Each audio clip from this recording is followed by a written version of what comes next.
Jorge Jesus, Sampaoli, Gabigol do Flamengo, Luiz Adriano do Palmeiras, muitos são os candidatos a destaque da temporada. Mas até agora, o grande protagonista do ano tem sido o árbitro de vídeo, com polêmica toda a rodada. Então a gente quer saber de você que nos acompanha.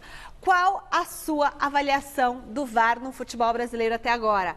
Ele é péssimo? Ele é regular? Ele é bom? Ou ele é ótimo? Entre no site gazetesportiva.com, deixe seu voto, participe pela hashtag Gazeta Esportiva, que a gente vai ler o seu comentário e vai colocar ele ao vivo aqui no programa. E WhatsApp, 99479-1633, beleza? Boa noite, mestre Alberto Helena Júnior. Boa noite, Osmar Garrafa. Boa noite, Michele. E aí, o que vocês acham do VAR? Boa noite, Michele. Boa noite, Helena. Boa noite, você acompanhando o Gazeta Esportiva.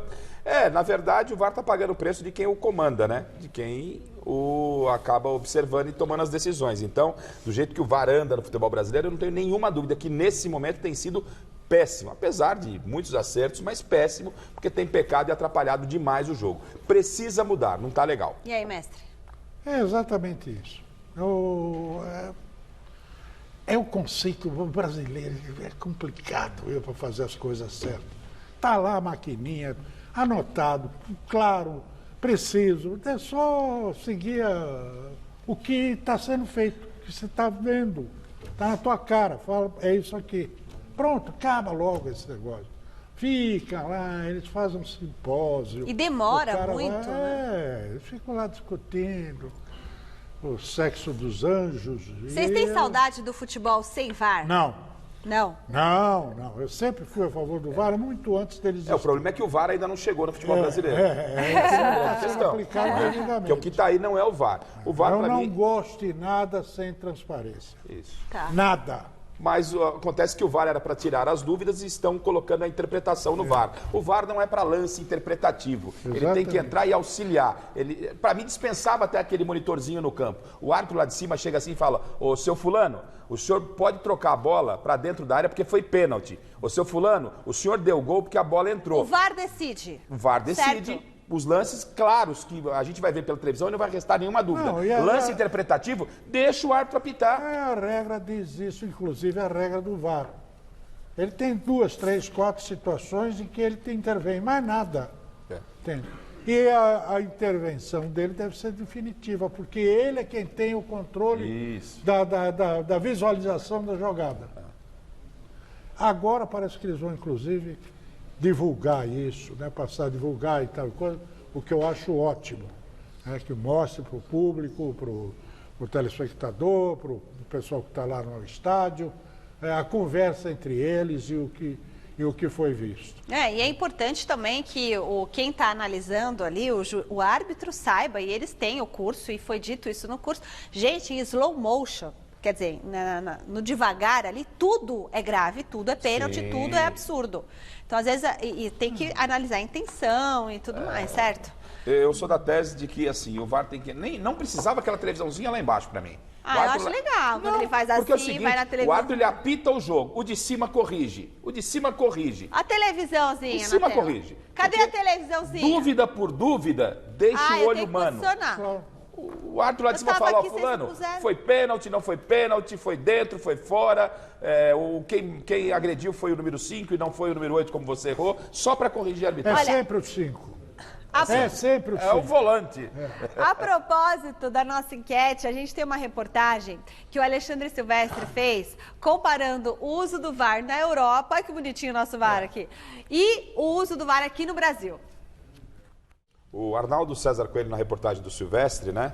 Ele é bem claro, lance interpretativo, deixa o árbitro apitar. E aí que eu falo que precisa tirar aquela televisãozinha dali, porque interpretativo, você olha na televisão, a gente passa aqui o Mesa Redonda olhando a imagem da televisão 300 vezes em algum lance e continua cada um divergindo da opinião do outro. Então, na interpretação, vai no olho do árbitro e não na televisão. O árbitro utiliza, o VAR utiliza a televisão, entendeu? Entendi. O VAR já fala o que é. Acabou. Exato, o VAR entra e fala: filho, é isso aqui, ponto. E vai mostrar na televisão para todo mundo que a decisão foi correta. Na interpretação, fica com o árbitro. Se tem dúvida, não mostra a televisão. Deixa ele apitar o jogo. Eu gostaria assim. Seria perfeito, o mundo perfeito para mim. Há muitos e muitos anos, o Álvaro Paz Leme era o superintendente da Federação Paulista de Futebol. Álvaro Paz Leme, para quem não sabe, era um grande jornalista. Professor grande Álvaro jornalista Paes esportivo, E era professor da escola de árbitro. Um dia eu perguntei para ele assim, Pai Leme, tem algum juiz aí que, né, por aqui, por ali, faz negócio? Falou, olha, não sei. Se tem, eu não sei. Eu só sei que tem um que, em hipótese alguma, recebe qualquer propina. Chama-se esse nosso amigo. Arnaldo César. Arnaldo César Coelho. Meu grande amigo e querido amigo, que era contra o VAR. Ele era contra o VAR, brigamos muito por causa disso, porque ele achava que ia demorar muito tempo e tal coisa. E tem razão, porque está demorando. Não, porque... Aqui demora. Não, aqui está acontecendo isso, mas mesmo aqui, se você verificar, se você lembrar, esses lances duvidosos, como ficava 2 horas discutindo o jogador, pressionando, técnico entrava em campo para reclamar, levava muito mais tempo, entende, do que agora com o VAR, porque pelo menos essa parte da reclamação o jogador deu uma refreada. Então, mas a decisão não jeito... tem vindo 100% certa na maioria das vezes. Eu acho que eles falam assim, pelo que eu entendi, o VAR aqui no Brasil funciona assim. O VAR vira e fala assim, juiz, lance duvidoso, vai lá e avalia. Vou te mostrar umas imagens e colocar uma lenha na fogueira. Não, mas é isso? Porque aí ele vai lá, olha e ele interpreta o que ele acha. Mas não é para ser assim? Não, eu acho que eu gostaria que fosse de outra forma. O VAR já vira e fala, o VAR tem que entrar para mim, ele está aí para resolver o problema. Não ele é tem que criar. Isso. Se tem dúvida, continua o apito. E aí de noite no mesa redonda a gente, vem, discute e debate. Agora o VAR entra e fala: foi pênalti, foi dentro da área, não tem nenhuma dúvida, acabou, não tem problema. Não, e tem lances que são tecnologicamente facílimos de ser resolvidos. Sim. Por exemplo, a bola dentro do gol, que na Inglaterra está no relógio do juiz, toca lá, se foi gol, acabou, não tem que discutir. É isso aí. Linha de impedimento. Fácil. Fácil, facílimo, rápido. Olha, ontem nós tivemos o primeiro jogo da final da Copa do Brasil entre Atlético Paranaense e Internacional na Arena da Baixada. O Furacão fez o dever de casa, mas pode não ser o suficiente para passar de ano. Qualquer vantagem, ela não é determinante, mas ela é importante. Então, a gente venceu o primeiro jogo, venceu o primeiro tempo, temos todo um segundo tempo para jogar no Beira-Rio. Um jogo emocionalmente que a gente vai ter que estar muito centrado, muito equilibrado, para podermos merecer sermos campeões da Copa do Brasil.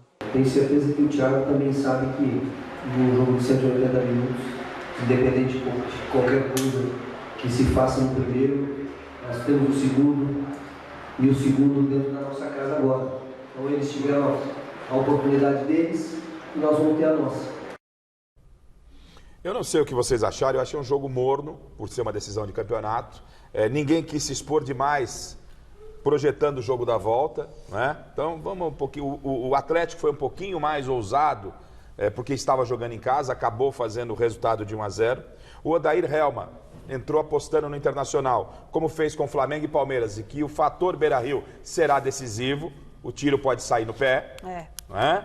Um raio não cai no lugar 2, 3 vezes não. Entendeu? Acho que podia ter sido um pouco mais ousado o Inter. Então isso tornou esse receio do Atlético se expor demais e talvez perder o jogo em casa e ficar difícil para o jogo da volta, tornou um jogo um tanto quanto feio. Foi um jogo muito morno, Helena. Eu achei dessa forma. Decisão está abertíssima. O Inter aposta tudo no fator casa e o Atlético vai com o empate para lá. Eu acho que você foi generoso nessa análise, porque para mim o jogo foi mambembe. Foi uma porcaria de jogo. Olha, é o retrato fiel do futebol que se pratica em geral no Brasil, com raríssimas exceções, né? Esse futebol que não leva a nada, sabe, os caras não têm coragem, não saem de trás. Quando sai é bola para o lateral vai lá, cruza para a área, e o Beck rebate e fica nesse nheco-nheco o tempo todo. Uma porcaria de jogo, sobretudo por ser uma final de Copa do Brasil, que é um prêmio excepcional, é o maior prêmio, aliás, do futebol brasileiro, prêmio em dinheiro, grana. E nós vamos ter que 50 continuar... milhões, né? 50 milhões. Não sei quanto que é, mas eu 50 sei que milhões de é reais. maior. É, maior, é em torno disso aí. Mas é a maior premiação do futebol brasileiro, mas isso não justifica, o Helena está coberto de razão, realmente foi muito abaixo, né? Nossa mas foi um jogo que não inspirou, não arrancou os suspiros. O Atlético foi um pouquinho mais, mas assim, uma covardia das duas equipes tamanha. E do Internacional, demasiadamente, tem sido assim na Copa do Brasil. Pela hashtag Gazeta Esportiva, vamos ver aí os comentários da galera? Temos os comentários hoje? Vamos colocar no ar. Vamos lá. Deixa eu ver. O que temos aí hoje? Aí, ó. Cláudio Vieira, o futebol brasileiro importa jogadores e técnicos de fora. Está na hora da CBF trazer profissionais do VAR da Europa. Quem mais? O Adailton. Bom, mas poderia ser ótimo. Mas em alguns jogos o ser humano insiste em brigar com a imagem. Porém, diminuíram aquelas discussões de que algum time foi prejudicado após uma rodada. A polêmica agora é a demora. Evoluímos. Legal. Silas, meu pai, o VAR seria bom se fosse como é no tênis ou no vôlei, onde a parte interessada pediria o replay e todos no estádio também veriam um lance em câmera lenta. Se acertar, permanecem o número de pedidos de direito. Se errar, perde um direito. Pô, o Silas já inventando moda. E o W Nogueira aqui. A motivação do VAR é boa, mas a operacional é péssimo. Capacitação e dinâmica para ontem. Beleza. Agora para o nosso giro de notícias. Opa, hoje tá bom. Roda a vinheta. E começamos com mais dívidas do Corinthians. Aliás, o nosso diretor pega no pé do Corinthians. Só quer falar coisa ruim do Corinthians. Na terça, a gente falou de uma cobrança da Procuradoria-Geral da Nacional por uma dívida de aproximadamente 566 milhões de reais em impostos. Hoje foi a vez da Caixa Econômica Federal anunciar a execução da dívida, de aproximadamente 500 milhões de reais que o clube tem referente à construção da Arena de Itaquera. A notícia foi confirmada pelo presidente do banco, Pedro Guimarães, ao jornalista Lauro Jardim, do jornal O Globo. O mandatário corintiano André Sanches foi notificado, disse que já pagou 180 milhões, assumiu que em um mês ou outro não conseguiu pagar as prestações e garantiu que vai para cima da Caixa. Gente, é muito dinheiro, dá 1 bilhão isso daí. O Corinthians está dizendo que vai à justiça, porque havia um acordo prévio de ajuste das parcelas, e o Corinthians, nesses ajustes, estaria cumprindo. Essa é a posição do Corinthians. E se não houver um novo acordo, aí o Corinthians vai tentar conversar com a Caixa. Se não tiver um acordo, o Corinthians está querendo processar a Caixa. Nossa Senhora! Um absurdo, né, o que fizeram nesse período de Copa do Mundo no Brasil. A construção desses estádios foi uma barbaridade. É muito dinheiro, né, gente? Muito dinheiro, muito tempo. Eu acho incrível que na Europa, com o dinheiro que faz um Corinthians, faz 3 estádios lá. Faz 5 estádios. Impressionante. Isso tem que passar limpo. Uma lava-jato nisso aí ia ser bom. Ronaldinho Gaúcho chegou a um acordo com o Ministério Público para encerrar um processo por dano ambiental na Justiça Gaúcha. O ex-jogador vai pagar as multas e indenizações por ter construído irregularmente nas margens do Rio Guaíba, em Porto Alegre, e assim ele vai recuperar o passaporte dele, que havia sido apreendido em novembro do ano passado. O que ele construiu lá, você sabe? Construiu um pier lá numa Cadê a área musiquinha? num pier de uma área que não podia. E seria legal ele mostrar o boleto, a transparência, para ver se vai pagar mesmo, né? Seria bem legal, né? Tá aqui, ó, o boletinho, paguei pro Estado ou pra Receita Federal que devia. E aí tudo bem, né? Porque ficou meio estranho. Ele do nada apareceu como embaixador do turismo no Brasil, já devolveram o passaporte. Não, divulga aí. Divulga aí, ó, que ele acertou. Gostaria de ver muito esse boleto. Tirando foto com o homem aí, né?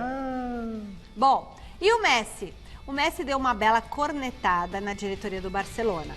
Em entrevista ao jornal Sport, o argentino fez a seguinte declaração, abre aspas, ficaria encantado se o Neymar viesse. Sinceramente, não sei se o Barça fez tudo o que é possível para o retorno dele. Já a prefeita de Paris, a Anne Hidalgo, direcionou a corneta para os lados do craque brasileiro. Abre aspas. Agora, meu garoto, nós amamos você, mas você terá que se erguer e vencer a Liga dos Campeões. O camisa 10 deve ser relacionado para o próximo jogo do PSG pelo campeonato francês, sábado contra o Strasbourg. Gente, até Será que a prefeita da França não tem nada para fazer, não? Hã? Será que a prefeitura está... Ou nós vivemos a época da celebridade. Que beleza, hein?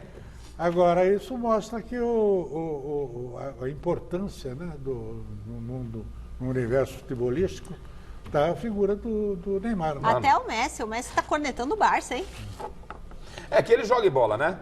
Que ele sabe jogar, ele sabe. Mas precisa querer jogar, né, mestre? Não, Você gostou dele na seleção? Era... Você gostou dele na seleção, mestre? Gostei no primeiro jogo, gostei. Gostou? No segundo foi uma bagunça tão grande, tão absurda feita pelo Tite, que não dá para avaliar ninguém. Olha, estão abertas as inscrições para a 95ª edição da Corrida Internacional de São Silvestre. Então corre lá, viu, Garrafa? Opa! Corre lá, Corre. porque o número de participantes é limitado. Para se inscrever, é só entrar no site oficial da prova, www.saosilvestre.com.br, preencher a ficha de inscrição, fazer o pagamento, siga as instruções. Cansei Combinado? só dessa corridinha aqui. É só de fazer assim, né? Ele está treinando já. Tô. Vai estar escalado, viu, filho? Para fazer o Vambora. circuito. Tá escalado, eu também tô. Para fazer o circuito de metrô. Você sabe que lá na Moca, toda vez que eu tô chegando à noite em casa, tem um cara correndo com o treinador vai na bike. Sei, e o é para São Silvestre. Claro. Porque o cara dá uma passada de uns 10 metros, é uma coisa impressionante. Ele vai mais rápido que o meu carro. A passada tá em 3. E ele vai, e ele é magro, de noite, corre naquelas ruas ali do Manhã Santo Antônio. Tem muita gente já trabalhando aí, se A galera tá preparando, né? treinando, tá treinando. Legal, bem legal. No Santos, hoje foi dia de dar a cara a tapa. O zagueiro Felipe Aguilar apareceu na sala de imprensa, assumiu os erros, mas garantiu que vai continuar trabalhando para recuperar o bom futebol apresentado no início do campeonato. Esta quinta-feira foi um dia de boas notícias para o torcedor do Santos. Jorge, Derlis Gonzalez e Soteldo treinaram em campo depois de amistosos pelas seleções do Brasil, Paraguai e Venezuela e devem reforçar o Santos contra o Flamengo, sábado no Maracanã, na decisão do primeiro turno. Outra novidade em campo foi Evandro. Ele treinará com bola depois de um desconforto na coxa esquerda e também deve ser um reforço para Sampaoli. O zagueiro Felipe Aguilar concedeu entrevista coletiva e falou da importância de contar com força máxima para essa decisão. Para a gente é importante ter o grupo inteiro. Conhecemos as condições do Soteldo, do Derlis, do Jorge, mas como falei, é um time completo. Ter eles aqui no CT é importante porque são jogadores de muitas qualidades e vai ser importante se o professor decide eles aproveitar para o jogo. O zagueiro Felipe Aguilar desabafou e comentou sobre os erros recentes cometidos por ele no Campeonato Brasileiro. Ele falhou contra Fortaleza e São Paulo e acabou sendo alvo de críticas da torcida. Ele falou que trabalha para errar muito pouco, que os erros táticos são os que preocupam e que escorregar, como aconteceu nesses jogos, é uma fatalidade, é uma coisa que ele não pode controlar. Como você trabalha para não escorregar? Pode acontecer, não? Então, é o que aconteceu comigo. Escorreguei 2 vezes, infelizmente caí. Mas a segunda pergunta que você faz, o aspecto psicológico, essa é uma boa pergunta, porque é importante para a gente manter a calma, manter o trabalho e acreditar. Tem sido dias difíceis, mas a gente tem que se levantar e continuar para cima. Eu acho que meus jogos aqui no Brasil, dos 35 que he jogado, têm sido mais bons jogos que atuações ruins, não? Então é por isso que a gente tem que continuar trabalhando e ir para cima. Mesmo com esses erros recentes de Aguilar, o zagueiro treinou como titular na última quarta-feira e deve sair jogando contra o Flamengo no Maracanã.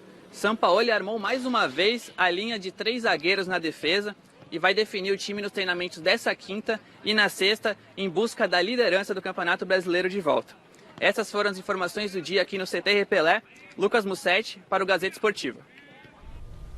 Mestre, senti personalidade, né? Chegou ali, assumiu a culpa, isso é muito legal, o cara não se escondeu atrás do erro, né? Ou talvez até atrás de algum acerto que possa ter tido, porque é um jogador que vinha agradando. Teve uma fase ruim, chega, dá a cara a tapa, acho que é muito legal, e o Santos também não tem muito para onde correr não, tem que ir com ele, porque são poucas opções, né? Tem o Luiz Felipe, que Antes de se machucar, um jogador, um zagueiro extraordinário, o garoto, que não teve mais oportunidades depois que se recuperou. O nosso Aguilar joga pouquinho, viu? Como dizia o Geraldo Breta, pouquinho, desse tamanho. São os problemas do Santos. O Santos tem um elenco limitado de qualidade. Então, se você tem back ruim, tira os back.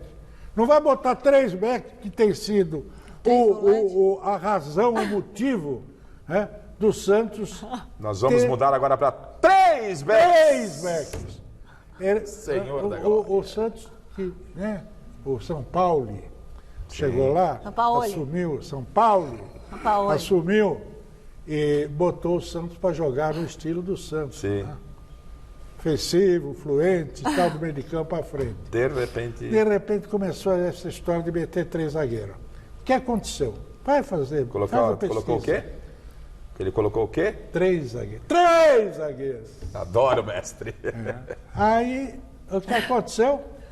Tomou. O Santos tomou gol. Todas as vezes que Perdeu. ele escalou essa formação, ou ganhou apertadinho. E algumas das vezes, um dos zagueiros acaba indo lá como lateral. Então você quer que o Santos só ataque? Não, eu quero que o Santos seja equilibrado. Porque equilibrado é você ter uma defesa que ninguém passa. E um meio de campo criativo e um ataque eficiente. É isso aí. Isso é que é equilíbrio. E o Santos tem isso? Não é esse equilíbrio, esse eufemismo usado pelos técnicos brasileiros, especialmente os gaúchos, que na verdade chama-se retranca. Você está falando agora do Mano? Você não gostou do futebol implantado pelo Mano no Palmeiras? Falo de todos, com exceção do Jorge Jesus, do Fernando São Paulo Diniz e do Fernando Diniz. E o Rogério Ceni? Ainda não deu para mostrar. Ainda não mostrou o que é que ele. Ele está meio assim cismado com o São E Paulo. o Mano Menezes, você não gostou das mudanças que ele fez no Palmeiras? Não, acho que ele melhorou. Mas o Palmeiras é para render muito mais. Ah, sim. Mas ele precisa de um tempo para tentar isso. Mas, conceitualmente, ele nunca foi muito... Você vê que toda relação pode estremecer, né? O mestre não anda muito satisfeito com o São Paulo.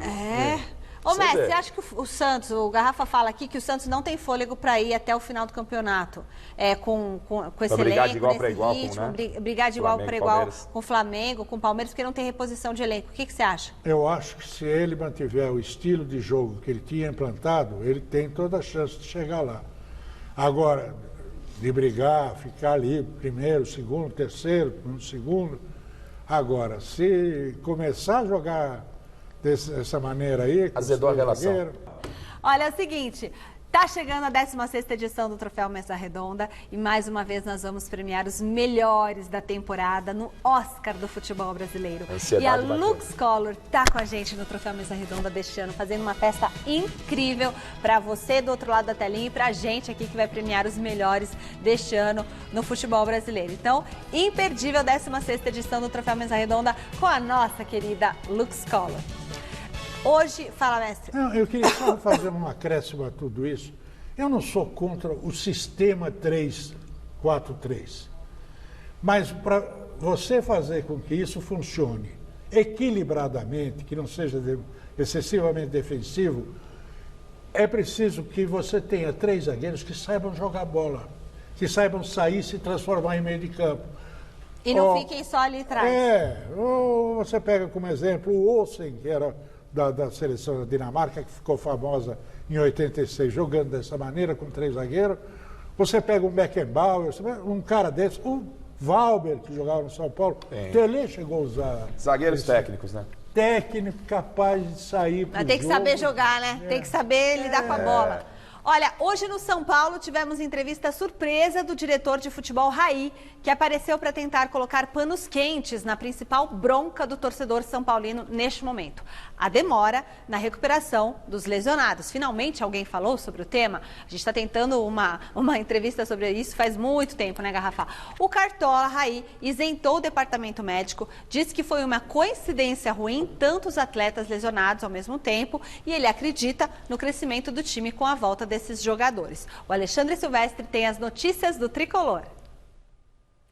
Olha aí o aquecimento dos jogadores do São Paulo aqui no CT da Barra Funda. O trabalho tático foi fechado para a imprensa pelo Cuca, que procura a melhor formação para esse tricolor reabilitar-se no Campeonato Brasileiro. Não vence há 3 rodadas, não marca gol há 3 jogos e vai receber domingo à noite no Morumbi o CSA, que frequenta a zona do rebaixamento. Cuca poderá contar com o Daniel Alves, que está de volta da seleção brasileira. Hoje ficou no refis, não veio para o campo. Dani Alves trabalhando o processo regenerativo muscular para poder entrar em campo no final de semana tranquilo. Amanhã ele vem para o gramado para trabalhar junto com a equipe. Pelo menos essa é a previsão. Cuca deverá contar também com os retornos de jogadores muito importantes que andaram machucados e desfalcaram o São Paulo do meio de campo para frente. São Paulo, que como eu disse no começo, não marca gol há 3 rodadas, tem um dos piores ataques da primeira metade da tabela do Campeonato Brasileiro. Em compensação, é dono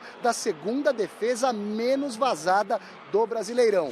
Hoje foi dia do Raí pintar aqui na sala de imprensa para bater um papo com a gente, atualizar vários assuntos, e o Raí demonstrou muita confiança no trabalho do Cuca para reequilibrar esse time do São Paulo. Todos os setores, defesa, meio e ataque. E para o Raí, o São Paulo briga sim pelo título do Campeonato Brasileiro. São Paulo tem força para competir de igual para igual com os principais clubes, com as principais equipes do futebol brasileiro no momento. Casos de, por exemplo, Flamengo, Palmeiras e Santos, que também está lá em cima. Vamos ouvir o Raí. O São Paulo tem que pensar em título, obviamente, tem time para isso. Eu acho que teve exemplos práticos, exemplos concretos, né, que foi, por exemplo, a arrancada do Palmeiras, depois teve uma arrancada do Santos, agora a do Flamengo. Então, mostra o que é o Campeonato Brasileiro, tanto que ele é equilibrado. A gente teve 5 vitórias consecutivas, agora tivemos alguns tropeços, mas que tudo nos leva a crer, né? Inclusive a volta de todos esses jogadores, que a gente volte a ter uma grande sequência e para poder pensar em objetivos ambiciosos. Bom, o Raí ele aparece para falar sobre o departamento médico no momento que os jogadores estão todos liberados, mas já faz algum tempo, né? Fica muito confortável você aparecer agora, porque a polêmica ela diminui, só sobrou o Rojas no departamento médico, causou estranheza. A gente falava aqui no Gazeta Esportiva insistentemente que o São Paulo precisava dar uma justificativa. Ela veio talvez um pouco tarde, não sei se tão tarde assim, mas veio no momento que os jogadores estão liberados. Vamos ficar atentos para ver se realmente foi uma coincidência ou não. E, obviamente, o São Paulo ele está na briga, mas precisa responder dentro de campo, né, mestre? Porque você fica 3 jogos sem vencer, 3 jogos sem marcar gol, não adianta o Raí chegar e falar que o São Paulo está brigando pelo título, porque o torcedor quer ver em prática isso acontecer, né? Sem dúvida. E o Raí precisa explicar bem qual a lógica da contratação de 2 laterais direitos internacionais veteranos, embora bons jogadores, né? Quando tem outras carências no elenco. Quer dizer, o Juan Fran e Daniel Alves. Daniel Alves jogando por dentro não joga bem, não vai jogar bem, porque não é da natureza dele. Ele não tem estilo para jogar ali. Ele, lateral direito, foi o melhor da Copa América, o melhor jogador da Copa América. É um grande lateral direito, insubstituível, mas no meio não funciona. E o Juan Fran, eu vou dizer para vocês, meu amigo, esse menino Igor Vinícius joga mais bola que ele. Joga mais bola que ele. Então não tem sentido você contratar, gastar um dinheirão. Dinheiro que o São Paulo foi pegar emprestado, hein? Porque outro dia que pegou lá. Para botar todo esse dinheiro em cima de 2 jogadores que se anulam entre si. É complicada essa situação, essa é a polêmica da onde pode se aproveitar o Daniel Alves. Acho que você pode colocá-lo pelo lado do campo, pela lateral direita, com liberdade para que ele chegue ao ataque, para que ele possa ser útil, como ele sempre jogou. E eu sempre disse, o Daniel Alves agrega demais ao time do São Paulo, em experiência, em vestiário, mas não é o cara talhado para resolver os problemas do São Paulo. Ele não é nenhum salvador da pátria. É um belíssimo jogador que vem para agregar e não para ser salvador da pátria. O grande problema do São Paulo é um problema recorrente em todos os times do Brasil. A grande maioria. Meio de campo. O Daniel Alves também chegou para ser meio de campo. Chegou para ser tudo, lateral, meio de campo. Só que não é a função que ele sabe exercer. Sim, se você... Saúde, meu bem. Saúde. Obrigada, mestre. Tá um gelo aqui. Então, se você não tiver os jogadores certos e não souber armar esse meio de campo, você não consegue. Não adianta você querer enfiar o Daniel Alves ali. E o Hernanes? Ou pegar, eu ia dizer agora, pegar o Hernanes e jogar de meia lá na frente. Esses caras não têm habilidade, não têm o jogo de cintura para, sabe, receber a bola de costas, girar, escolher a melhor solução. Né? Veja o número de erro de passe que tem o Daniel no São Paulo, desde que ele começou. Pessoal, tá circulando por aí uma informação que tá deixando o torcedor corintiano animado, tá animado. Surgiram boatos de que Rodriguinho poderia estar voltando ao Corinthians em 2020. O meia retornou ao futebol brasileiro no início desse ano, depois de passar 6 meses no Pirâmides do Egito. Assinou um contrato de 3 anos com o Cruzeiro, mas como o clube mineiro está atravessando uma séria crise financeira, inclusive com atraso no pagamento de salários, a saída de jogadores caros como ele pode ser facilitada e pode ser uma necessidade também. Então, 2 fatores dificultariam esse retorno do Rodriguinho ao Corinthians: os altos salários e a dívida de aproximadamente 10 milhões de reais da Raposa com os egípcios. Aí o Rodriguinho estaria disposto a aceitar uma drástica redução salarial. Agora, resta saber aí se o Timão aceitaria assumir as pendências com o Pirâmides, né, do Egito, pagar esses 10 milhões aí. Vale destacar que o atleta de 31 anos está fora de combate desde o último dia 26 de maio para se recuperar de uma cirurgia na região lombar. Cairia bem o retorno do Rodriguinho? Seria uma boa para o Coringão? Por partes. Seria uma ótima. Uma ótima. O Corinthians não achou ainda, o Carille não achou. Esse jogador que o mestre tanto fala, o cérebro ali, o Rodriguinho, muitas das vezes, antes de sair do Corinthians, tinha essa função de criar o time e ainda mais que isso, chegar à frente e concluir. Aquele Rodriguinho que saiu do Corinthians seria extremamente útil ao Corinthians. Cairia como uma luva. Só que a Michele já trouxe essas informações. O Corinthians, obviamente, não quer e não vai colocar a mão no bolso para acertar essa dívida de 5 milhões de euros com o Pirâmides do Egito. Aí é um problema que o Cruzeiro ou o próprio Rodriguinho tem que resolver. Onde a fumaça fogo, lá em Minas, e o Rodriguinho tem dito a algumas pessoas próximas a ele que gostaria muito de voltar ao Corinthians, mas andou meio com o filme queimado com o presidente André Sanches, porque na volta dele do Pirâmides, o Corinthians tentou contratar, mas o Cruzeiro acenou com uma proposta melhor, ele preferiu o Cruzeiro e ele está certo, é profissional. Então, é 5 milhões de euros ou é 10 milhões de reais? Porque 5 milhões de euros é 20 milhões de reais. O Salazar me passou esse valor aqui de 5 milhões de euros aproximadamente. 5 milhões mas para quem, escuta aqui, gente, para quem deve 500 milhões... Oh, Márcia Real. 500 milhões. O que é o... 500 um cafezinho, mestre. E no futebol tudo se dá um jeito. Quem esperava que o São Paulo traria Daniel Alves e o Juan Fran? Da onde arrumou o dinheiro, a gente não sabe. Aliás, cairia bem então no São Paulo também, Rodriguinho, que é um meia. Rodriguinho, ótimo. Cairia bem em todo lugar. Qualquer lugar. Belíssimo. Na ausência desse jogador de meio campo, esse jogador criativo, é um belíssimo chamado reforço. Meia de ligação. Chico Lang já estava querendo promover um churrasco no final de semana. Volta, Rodriguinho. Calma, Chico. A coisa é muito bem complicada aí para que ele possa acertar com o Corinthians. Bom, atenção! Estão abertas até o próximo dia 22 de outubro as inscrições para o vestibular 2020 da Faculdade Casper Líbero, onde eu estudei, a melhor, mais tradicional escola de comunicação social do Brasil. São 4 opções de cursos, tá? Tem jornalismo, que é o curso que eu fiz, temos publicidade e propaganda, relações públicas e rádio, TV e internet. Então, entre no site casperlibero.edu.br, faça a sua inscrição. Comunicação é o futuro, comunicação é na Casper. Já pensou? Você trabalhando com a gente?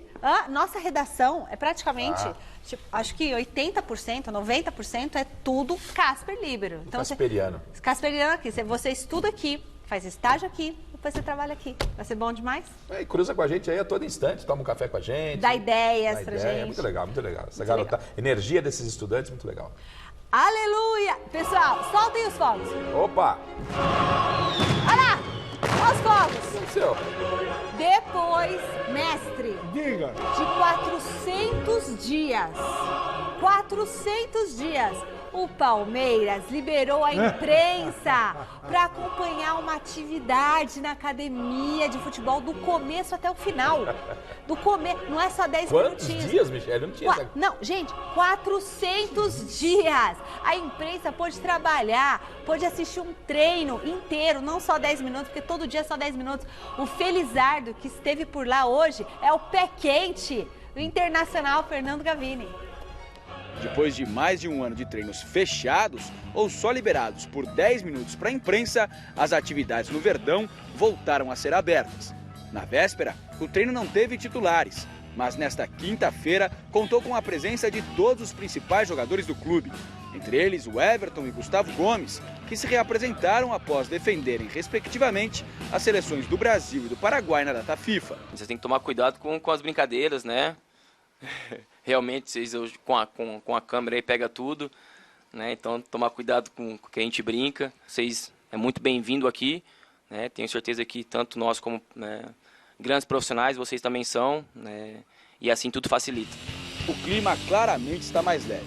Dá para ver no rosto dos jogadores mais brincadeiras. Não é que isso não acontecia na época do Filipão, é que a gente não podia registrar. A gente também tinha essa liberdade com o Filipão, claro que ele tinha suas regras aí de lidar com a imprensa, com o treinamento, né? E é uma coisa também que todos têm que respeitar, né? Cada treinador, cada comissão, né, lida de uma forma, né? E a nossa alegria também a gente sempre teve. O William talvez seja um dos mais contentes atualmente. Depois de sofrer uma cirurgia no joelho e ficar 7 meses afastado dos gramados, ele aos poucos retoma sua melhor forma. Contra o Goiás, marcou seu primeiro gol na temporada e contra o Fluminense teve a atuação que ele considera a melhor desde que voltou. Me sinto bem a cada jogo, com essa sequência de jogos as coisas vão fluindo mais. É claro que é sempre especial estar fazendo gol, a gente se cobra, né? Mas o importante é a gente estar voltando, né, de um período, né, de quase 7 meses que eu fiquei de fora, né, consegui voltar sem limitação nenhuma. A partir de agora, o William quer evoluir, se firmar e reconquistar de vez seu espaço no Palmeiras. Mais do que isso, ele quer voltar a ser campeão brasileiro. Aliás, se ele levantar a taça de novo, ele será pela 5ª vez campeão nacional e vai se igualar aos recordistas Andrade, Dagoberto e Zinho. Um título tão difícil, tão especial também para a nossa carreira. Então não tenha dúvida que a gente tem esse objetivo sim, né? Tanto de marcar história dentro do clube, mas para a nossa história também, para o nosso currículo. Como é bom, né, a gente ter um histórico assim, né, e ter a possibilidade da gente estar conquistando mais. Mestre, muito legal, né, essa postura do Mano. Obviamente tem um dedo estratégico aí. O Mano tem usado de estratégias da apresentação, recebeu a camisa 9 para um sinal de que vai tentar colocar o time no ataque, que era uma queixa do time defensivo do Filipão. O seu Mano Menezes, que normalmente dirige o time com o Sport Filho de camisa social, tem aparecido toda hora com a camisa de treino do Palmeiras. E faz parte, é o media training. E agora tem deixado, né, mais leve a imprensa acompanhar. O que muda no nosso trabalho? Muda na satisfação da gente poder executar o nosso trabalho e levar para você aí do outro lado as informações do Palmeiras, né? Nós fazemos aí a ligação entre os profissionais do clube com o torcedor. Então isso é muito bom, é simpático para o torcedor, é agradável para o torcedor. Talvez num momento ou outro de privacidade, a gente também respeita, pode ele ir lá fechar o treininho dele, não tem nenhum problema, mas acho que isso é muito salutar, acho que faz bem para o Palmeiras. Mas o São Paulo é como? Tá todo mundo mesmo na mesma linha. O Cuca também tem aberto, na semana ele faz pelo menos 1 ou 2 treinamentos direto, liberados pra gente. Ele fecha o de quinta-feira e sexta, às vezes ele fecha. Tem dosado. E o seu Corinthians? O Corinthians tá na mesma linha do São Paulo também, um ou outro fechado. O Palmeiras 400 O Palmeiras não, o Palmeiras dias? era... E o Palmeiras, o Filipão estava tendo problemas até com a TV Palmeiras. Com a TV do clube. A que ponto chegou. Mas, enfim, é pensar daqui pra frente, é pensar no Palmeiras que fez 6 pontos em 2 jogos do Mano, e eu, quando o Mano assumiu, eu falei, o Mano vai chegar, tem gente criticando o Mano, ele vai fazer 9 pontos na semana. Já fez 6. Virou mito. Né? Já fez 6. Faltam 3 contra o Cruzeiro do Rogério Ceni, que está numa crise. E se faz 3... Nossa. Virou Deus. Você conhece o torcedor, não, né? Agora, eu realmente não consigo entender. Eu pertenço a uma geração, você também chegou a pegar esse período, em que você ia ver os treinos, sentava no banco, ao lado do diretor, do jogador que estava esperando para entrar em campo, ficava batendo papo, observando tudo que o treinador fazia, tudo que os jogadores faziam, quem estava bem, quem estava mal. Né? E depois você ia lá, batia um longo papo com o treinador, ia na salinha dele. Né? E aí você escrevia, você transmitia. Eu sabe o que eu fazia quando era chefe de reportagem no Jornal da Tarde? O setorista, a minha orientação era o seguinte: você vai lá no clube e atue como se fosse um correspondente estrangeiro. Conte tudo, todo o ambiente, o lugar, as falas, as conversas, os personagens e tal, como se você fosse não ficar aquele negócio que muitos ficavam ali batendo papo, treino correndo ali. Também tinha isso, hein? Tinha. O cara ficava batendo papo ali, contando piada. A turma do café, né? Então, agora, isso é democrático, é inteligente, é aberto, é arejado, termos que não combinam com a figura do Filipão, obviamente. Bom, embora dentro das 4 linhas o futebol palmeirense aparentemente tenha parado aí de preocupar os torcedores, a entrevista exclusiva do Paulo Nobre, ex-presidente do Clube ao Mesa Redonda no último domingo, continua repercutindo. A gente vai lembrar um pedacinho onde ele explica a sindicância instaurada pelo controverso caso da Black Star. Acontece uma entrevista extremamente infeliz da mulher do patrocinador, falando que, caso o candidato dela não ganhasse, ela sairia do clube. Uma pessoa me procura falando: eu escutei isso, eu gostaria de fazer uma proposta para o Palmeiras. Eu falei: olha, eu estou 100% fora da vida política do clube, 100%. A pessoa tinha o meu telefone da época que eu era presidente. Essa é a Black Star, aquela história da Black Star. Exatamente. E aí, quando ele me procura, eu falo o seguinte: olha, se você quiser, eu posso apresentar você para a cúpula da oposição. Eu só faço uma exigência: o patrocínio tem que ser para o Palmeiras. Ganhe a oposição ou ganhe a situação. Quando eu recebi uma convocação para uma sindicância, como se eu pudesse ter feito alguma coisa prejudicial ao clube, depois de tudo que eu me matei por 4 anos, e não é 4 anos de presidente, eu milito na política do Palmeiras desde 97, são 22 anos militando na política do clube. As pessoas estão cansadas de saber qual é o meu caráter, são as minhas intenções, conviveram comigo mesmo tendo o cargo máximo no clube e tudo mais. A gente está fora, a gente não tem caneta para assinar, é quem está no poder que pode fazer isso. Pelo fato dessa apresentação fazerem essa palhaçada que foi essa sindicância, achei extremamente ofensivo. O clima esquentou lá, o Mesa Redondo mostrou tudo, o Gazeta Esportiva está mostrando também. Essa é a versão do Paulo Nobre. Cabe a outra parte se sentir de alguma forma incomodada, também se manifestar. Os canais estão abertos, né, mestre? Agora é preciso sempre lembrar que o Paulo Nobre tirou o Palmeiras daquela encrenca toda que tá. Botou o dinheiro dele, coisa absolutamente inédita, né, no futebol atual. Isso aí. Bom, você já se conectou com as nossas redes sociais? Não? Então anote aí no seu celular, Facebook/Gazeta Esportiva, no Twitter e no Instagram é @Gazeta Esportiva, o nosso canal do YouTube, youtube.com/Gazeta Esportiva. Iremos atingir os 300 mil inscritos, mais ou menos, no meio de outubro, pelas contas da nossa equipe super competente de mídias sociais. Então, vá se preparando, se inscreva no nosso canal do YouTube, youtube.com/Gazeta Esportiva, coloque lá onde está escrito comunidade, um comentário contando a sua história com Gazeta Esportiva e por que você quer conhecer a gente. Deixa lá um telefone de contato ou um e-mail, beleza? Por que você quer ir para um jantar com a gente? Ou a gente vai num japa, ou a gente vai na churrascaria. Churrascaria. Tá bom. Você olhou pra mim, deu opção, escolhi logo. Então tá bom. Vamos pôr os vídeos de WhatsApp aí na telinha. Picanha, gente. Boa noite, Michele. Boa noite, Ana Garrafa. Boa noite, Alberto Helena. Aqui é Ronaldo da Penha, Zona Leste. Na minha opinião, o VAR tá péssimo. Vai, Corinthians. Boa noite. Tudo bem? É a Luz de Santo André. Olha, referente à enquete de hoje, eu acho o VAR regular. Espero que melhore daqui para frente, que vai ser uma boa coisa para nós. Beijo, tchau. Boa noite, Gazeta Esportiva. Eu sou o Nino de Limeira, estou aqui com a minha família acompanhando o programa. Esse VAR tem hora que é uma vergonha, viu? E vocês são o melhor programa da TV brasileira. Um abraço. Aê! Não sou eu que estou falando, é nosso telespectador. Um beijo para você, meu querido. Obrigada, viu? Minha mãe também acha. Eu também. Você também, né? Eu também, o mestre também. Olha, brigadão, beijo, Lu. Você tava um final de tarde lindo ali da sua janela, né? Um beijo, tava com saudade de você, Lu. Vamos aos... Não conheço pessoalmente, mas é que eu vejo aqui sempre pelas imagens que eles mandam. Adoro. Enquete. A gente perguntou se a sua avaliação... Qual que é a sua avaliação do VAR? E deu o quê? Vamos lá. Atenção. Deu... Péssimo. 46% dos votos. Nossa, ótimo, galera só 5%. Não tá satisfeita não, Mi. Galera tá... é claro, porque é onde queima. Mas se você somar o resto... Bom, acabou, gente. Homenageando o pianista